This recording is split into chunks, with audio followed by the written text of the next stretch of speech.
ഒരവസരം വരുന്ന സമയത്തെങ്കിൽ ഈശ്വര സേവ ചെയ്ത് ദുരിത നിവൃത്തി വരുത്തി ഗതി വരുത്തിക്കൊള്ളുവാനായിക്കൊണ്ട് വേണമതേ എല്ലാ ജനങ്ങളും എല്ലാ സമയത്തെങ്കിലും പ്രയത്നം ചെയ്തു. കലാസ്വാദകരുടെ കൂട്ടായ്മയായ രസപ്രിയ കലാസ്വാദക സംഘത്തിന്റെ നേതൃത്വത്തിൽ Taliparamba Trichambaram Dream Palace mini ഹാളിൽ സോദോഹരണ ക്ലാസ് സഹിതം ചാക്യാർകൂത്ത് സംഘടിപ്പിച്ചു.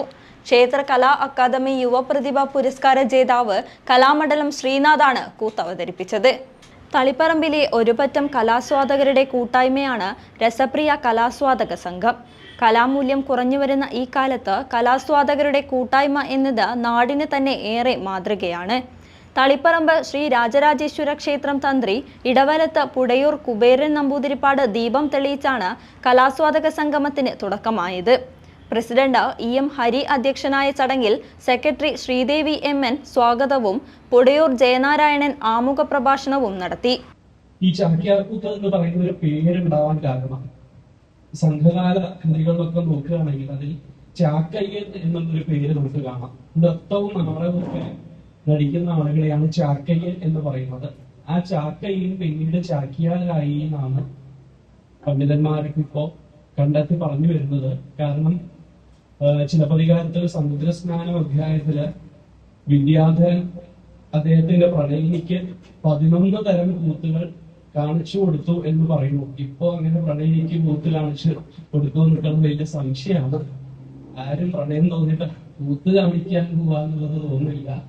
ഏതായാലും വിദ്യാധരൻ അതങ്ങനെ തോന്നിയത് കൊണ്ട് 11 തരം കൂത്തുകൾ കാണിച്ചു കൊടുത്തു എന്നാണ്. തുടർന്ന് കലാമണ്ഡലം ശ്രീനാഥ് സോദാഹരണ ക്ലാസ് കൈകാര്യം ചെയ്തു. തുടർന്ന് മേപ്പള്ളി നാരായണൻ നമ്പൂതിരി ചാക്യാർകൂത്തും തളിപ്പറമ്പും എന്ന വിഷയാവതരണം നടത്തി. അക്ഷയപാത്രം എന്ന കഥയാണ് ചാക്യാർകൂത്ത് അവതരിപ്പിച്ചത്. ശേഷം Yogakshema Sabha general secretary PN Damodaran Namboothiri Kalamandalam ശ്രീനാഥിനെ ആദരിച്ചു. ചടങ്ങിൽ അരവിന്ദ് ശങ്കർ EP നന്ദിയും പറഞ്ഞു.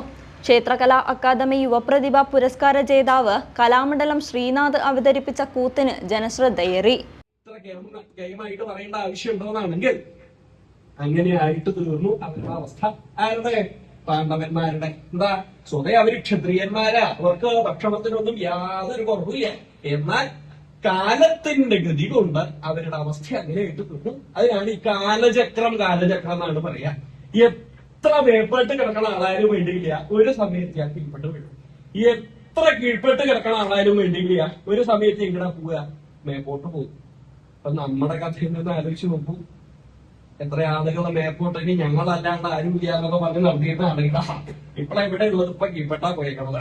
കീഴ്പ്പെട്ട് കിടന്ന ആളുകളൊക്കെ ഇങ്ങടായി മേപ്പോട്ടം പോയി.